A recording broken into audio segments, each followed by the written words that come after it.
बिस्मिल्लाहिर्रहमानिर्रहीम। अस्सलाम वालेकुम। कैसे हैं आप सब? उम्मीद करती हूँ आप सब बिल्कुल ठीक होंगे। तो व्यूवर्स, आज की वीडियो में मैं आपके साथ अपने इफ़्तार की रूटीन शेयर कर रही हूँ और ये हमारा जी थर्ड इफ़्तार की रूटीन है, यानी तीसरे रोज़े की इफ़्तारी में तैयार कर रही थी। तो मैंने सोचा आप लोगों के साथ भी इस दफ़ा व्लॉग शेयर किए जाएं कि हम किस तरह से अपनी इफ़्तारी रेडी करते हैं। सबसे पहले जी मेरी मामा जो हैं घर में जितने भी मिरर्स थे उनको क्लीन करने के लिए ये तैयार कर रही थी एक मिक्सचर सा, जिसमें उन्होंने पानी डाला, टूथपेस्ट डाला और साथ ही विनेगर। अब विनेगर जो है वो आपने 1 टेबलस्पून डालना है विनेगर, और साथ ही जो है सिर्फ एक जो छोटा सा पीस होता है ना वो डालना है आपने कोलगेट का। अब कोलगेट कौन सा वाला वो भी मैं मामा दिखा रही थी कि ये देखो ये वाला कोलगेट यूज़ करना है। ये कोलगेट है और ये विनेगर, हमारे पास सिंड्रेला का विनेगर था और साथ ही कोलगेट था। ये हमने बहुत पहले देखा था मेरी मामा ने कहीं से कि इस तरह से जो है मिरर्स को साफ़ करें तो बहुत अच्छे साफ़ हो जाते हैं, और वाकई वो बहुत अच्छे से क्लीन हो जाते हैं। बस मामा ने वो क्लीन किया और उसके बाद से फिर क्योंकि कल जो सेकंड इफ्तारी की जब हमने इफ्तारी बनाई थी ना तो रोल और समोसे बनाए थे, उसका कुछ मिक्सचर बचा हुआ था। तो मैंने कहा मामा स्टिचिंग करने लग गई, और फिर मैं साथ साथ जो है मैंने कहा चलो जो बचा हुआ मिक्सचर है ना वो ज़ाया ना जाए, मैं उसके समोसे बनाकर फ्रीज़ कर देती हूँ। तो बस मैं फिर ये समोसे तैयार कर रही थी। 4 बजे का टाइम है और ये 4 बजे तक मेरे जो समोसे थे वो रेडी हो गए थे। बस अब उन्हें मैं शावर में डालकर संभाल के रख रही थी फ्रीज़ कर देने के लिए। मैंने कहा इन्हें फ्रीज़ कर दूँ, जैसे कभी अर्जेंट हमें अफ्तारी तैयार करनी पड़ जाती है तो फिर उसमें काम आ जाएंगे। घर बिल्कुल नीट एंड क्लीन कर दिया था, सारी चीज़ें बिल्कुल मैंने सेट कर दी थी, और इस टाइम सब अभी रेस्ट कर रहे थे। मेरा भाई स्कूल से आया हुआ था तो स्कूल से आकर वो बहुत ज़्यादा थक गया था। रोज़ा भी था ज़ाहिर है साथ, और गर्मी भी बहुत ज़्यादा हो रही है बाहर। किचन वगैरह नीट एंड क्लीन कर लिया था क्योंकि अफ्तारी के time neat and clean kitchen बड़ा अच्छा लगता है। अब जी मैं समोसों की तैयारी ख़त्म हो चुकी थी। अब मैं पकोड़े बनाने लगी थी क्योंकि मेरे भाई कह रहा था कि मैंने आज दही बल्ले नहीं खाने, आज मुझे कुछ और बना के दो। तो बस फिर इसीलिए मैंने सोचा थोड़े से पकोड़े बना लिए जाएं। बस जी अब मैं पकोड़े बनाना स्टार्ट कर रही हूँ। पकोड़े बनाने के लिए सबसे पहले जी मैंने कुछ मिक्सचर ले लिया, जैसे अब ये हरी मिर्चें, धनिया, प्याज और एक आलू। बस इतने हम पकोड़े बनाते हैं, हम ज़्यादा नहीं बनाते कि उसी से पेट भरना पड़ हो। बस टेस्ट के लिए कि थोड़ा सा बस टेस्ट आ जाए। बस जहाँ से हरी मिर्चें थोड़ी सी गल रही थी या थोड़ी सी नरम हुई हुई थी वहाँ से मैं नहीं काट रही थी। बस जो सख्त सख्त पार्ट था ना उसका वो वाला हिस्सा मैंने सिर्फ हरी मिर्चों का इस तरह बारीक बारीक में कट कर रही हूँ साथ साथ। उसके बाद जी ये देखिए सारी चीज़ें जो हमारी तैयार हो गई, प्याज, आलू और हरी मिर्च और धनिया, ये सारी चीज़ें मैंने इस तरह से कट कर ली हैं। और अब मैं जा रही थी किचन में, और किचन में जाके मैंने सोचा सबसे पहले मैं चटनी रेडी कर लूँ। जो दही बल्लों के लिए हरी मिर्च, हरी धनिया और साथ ही पुदीने की चटनी है वो रेडी कर लूँ। बस वो मैं रेडी कर रही थी साथ साथ। ये 4 से 5 हरी मिर्चें लेकर इनको मैं कूटूँगी अच्छे से धनिया और पुदीने के मिक्सचर के अंदर। इससे बड़ी अच्छी जो है टेस्ट आ जाता है हमारे दही बल्लों के अंदर। मैं हमेशा यूँ ही कूट के प्रॉपर चटनी बनाकर फिर ऐड करती हूँ दही के अंदर पहले, और फिर बाद में जो भी उसमें हमने फुल्की ऐड करनी है या प्याज, टमाटर ये चीज़ें ऐड करनी है। तो बस ये कूटने का काम हो रहा था, और मैं इस रोज़े के साथ बहुत मुझे थोड़ा सा मुश्किल लग रहा था काम, लेकिन मैं बस ये सोच रही थी कि जो लोग बाहर बहुत मुशक्क़त काम करके आते हैं उनसे ज़्यादा तो आसान हमारे लिए है कि हम आराम से बैठ के काम कर देते हैं घर में। ये देखिए जी, ये फुल्कियों के लिए सारी चीज़ें रेडी कर रही हूँ, और फुल्की बनाने हैं और साथ साथ जो है मेरी मम्मा बर्तन भी धो रही थी। कह रही थी चलो मैं तुम्हारी थोड़ी सी हेल्प कर देती हूँ। मैंने कहा चले मम्मा आप थोड़े से मुझे बर्तन धो दें, क्योंकि मेरे अंदर अभी हिम्मत नहीं हो रही कि मैं बर्तन धोऊँ।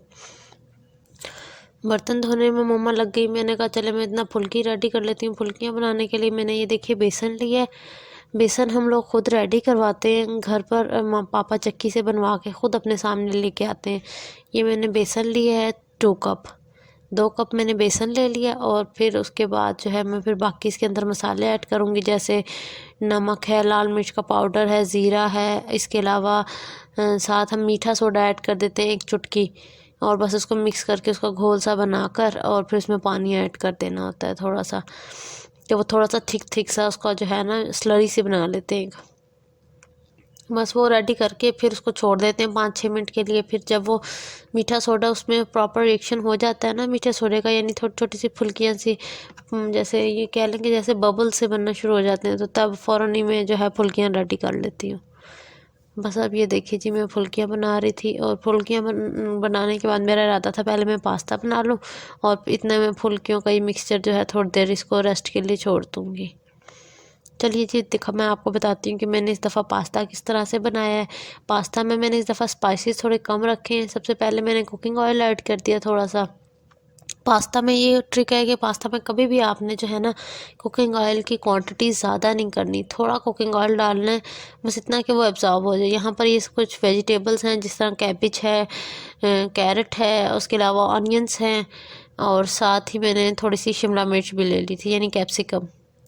ये तीनों ये चारों जितनी भी सब्जियां आपके पास, वैसे तो आपकी मर्ज़ी है आप कौन से भी वेजिटेबल यूज़ करें, लेकिन मैंने ये वेजिटेबल्स ऐड किए हैं इसके अंदर। ये वेजिटेबल्स मैं इसके अंदर ऐड कर रही हूँ। मैंने अच्छा 2 तरह की गाजरें ली हैं, एक लाल गाजर लिया और एक ऑरेंज कलर वाली गाजर ली है। ये दोनों गाजर लिए। हमारे घर में पास्ता बहुत शौक से खाया जाता है अगर उसमें वेजिटेबल्स हों और चिकन ऐड किया हुआ तो। अदरवाइज़ अगर खाली खाली पास्ता किसी को भी पसंद नहीं है, तो बस इसीलिए फिर मैं जो है ना हमेशा वेजिटेबल थोड़ी सी कट कर लेती हूँ कि सबको पसंद है इस तरह से। अब जी हमारा पास्ता के लिए सारी वेजिटेबल्स डाल दी गई थी और अब मैं कोशिश करती हूँ कि इसके अंदर पानी ना ऐड करूँ। पानी के बगैर ही मैं इसको जो है ना इनको गला लूँ, अच्छे से सॉफ्ट कर लूँ। बस ये पास्ता अब सब्जियाँ वगैरह डालकर इसको अच्छे से मैंने मिक्स किया एक दफ़ा और मिक्सिंग करने के बाद फिर मैंने इसको थोड़ी देर के लिए छोड़ दिया बिल्कुल लो आंच पर। हाई आंच नहीं करनी है आपने कभी भी, हमेशा आपने लो आंच पर इसको कुक करना है, हाई आंच पे नहीं। हाई आंच पे तो फिर वेजिटेबल्स जितनी भी होती है ना वो हमारी जलने लग जाती हैं। जब मैंने देखा कि थोड़ी सी हमारी वेजिटेबल थोड़ी सी मतलब 20% डन हो गई हैं, देन फिर मैंने उसके अंदर जो मामा मेरी चिकन धो रही थी उस टाइम, क्योंकि पापा फ्रेश चिकन लेके आए हुए थे, मैंने इसके 4-5 पीसेस छोटे छोटे कट करके ना 2 बड़े बोनलेस पीसेस के वो ऐड कर दिए ताकि थोड़ा सा चिकन का फ्लेवर आ जाए इसके अंदर, जायका ज़बरदस्त सा डेवलप हो जाए इसके अंदर। इस वजह से बस फिर साथ ही नमक ऐड करके और इसको अच्छे से मिक्स कर लिया। मिक्सिंग करने के बाद इसको मैंने अच्छे से जो है मिक्स करने के बाद इसमें कुछ भी नहीं ऐड किया, बस इसको थोड़ा सा कुक होने दिया ताकि चिकन भी हमारा सॉफ्ट हो जाए और वेजिटेबल्स भी हमारी कुक हो जाए अच्छे से। साथ ही ये देखिए जी मैं फुल्कियों का मसाला भी रेडी कर रही हूँ और साथ साथ हमारा जो सब्जियां हैं वो भी डन हो चुकी हैं तकरीबन, और साथ साथ मैं पास्ता था वो भी मेरा बॉयल हो चुका था। अब देखिए यहाँ पर सारा कुछ तैयार है, बस अब मेरी कोशिश यही है कि मैं इसके अंदर पास्ता ऐड करके और बाकी सारे मामलात कर दूँ। लेकिन मसला ये हो गया दरमियान में कि गैस चली गई और गैस जाने की वजह से इतना रोला हो गया कि गैस ख़त्म हो गई। बस फिर सिलेंडर मंगवाया हमने, कॉल की कि सिलेंडर ला दें, उसकी वजह से बहुत लेट हो गए थे हम। मुझे तो बड़ी परेशानी सी होने लग जाती है कि हम लेट हो गए हैं। बस फिर जब गैस वाला सिलेंडर दे के चला गया और फिर उसके बाद मैंने नेक्स्ट जो सारी रेसिपी को कंटिन्यू किया। देखिए जी अब जो वेजिटेबल्स हैं वो सारी डन हो चुकी हैं और अब मैं इसके अंदर पास्ता ऐड कर रही हूँ, जो मैंने पास्ता बॉईल करके रखा था। अच्छा, मैं बॉइलिंग के दौरान ना पास्ता के अंदर थोड़ा सा कुकिंग ऑयल ऐड कर देती हूँ, उससे ये होता है कि ये चिपकते नहीं हैं एक दूसरे के साथ, और आप देख सकते हैं चिपक नहीं रहे ज़रा भी एक दूसरे के साथ। इसकी वजह सिर्फ यही है कि मैंने इसके अंदर कुकिंग ऑयल ऐड कर दिया था टाइम से ही। बस ये देखिए मैंने सारा पास्ता इसके अंदर ऐड कर दिया और अब इसकी अच्छे से मिक्सिंग कर रही हूँ इस तरह से, ताकि सारी वेजिटेबल्स आपस में एक दूसरे के पास्ता के साथ मिक्स हो जाए। ये देखिए टाइम भी इस टाइम जो है 6 बजने वाले थे, मैं और बहुत परेशान थी कि अब मैं किस तरह से फटाफट से सारी चीज़ें मिक्स करूँगी और सारी चीज़ें तैयार करूँगी, क्योंकि अभी कुछ चीज़ें रेडी होने रहती थी, जैसे पकौड़े बनने रहते थे, और जबकि टाइम भी बहुत कम था, 6:30 बजे अफ्तारी हो जाती है। साथ ही मैंने इसके अंदर यहाँ पर सिंड्रेला का हॉट सॉस और चिली सॉस मिक्स करके ऐड किया था।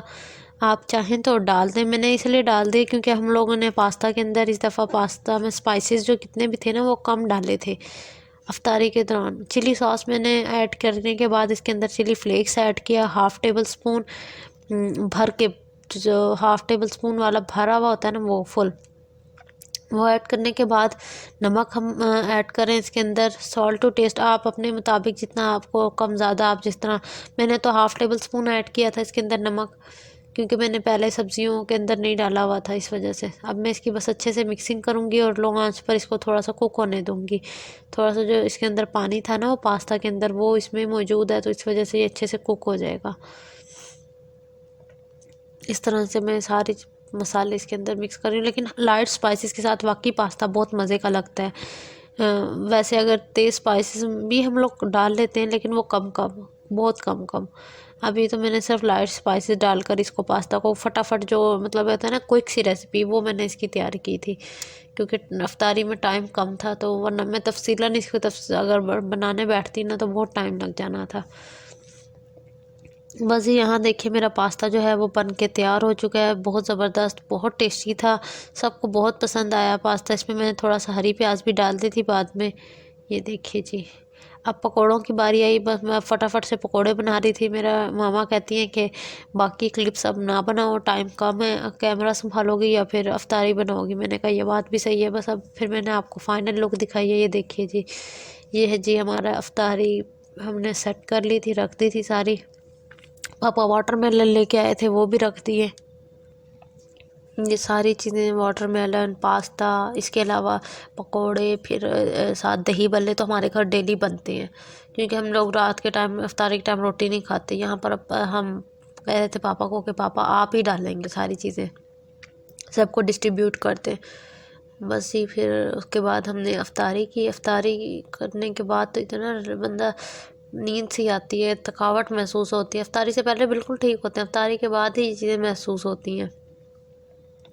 नमाज वगैरह पढ़ के ना फिर ये सारी प्लेटें वगैरह मैं समेट रहती हूँ, और जो खाने पीने की चीज़ होती हैं वो टेबल पे ही रहने देती हूँ, क्योंकि फिर पापा नमाज़ पढ़ के आते हैं, फिर पापा ने खाना खाना होता है थोड़ा सा ना। तो अब्दुल्ला वाटरमेलन खा रहा था।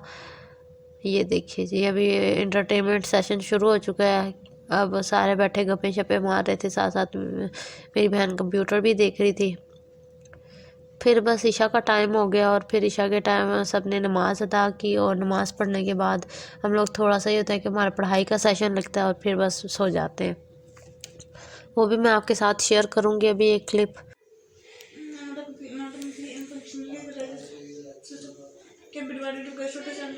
पढ़ लो शाबाश।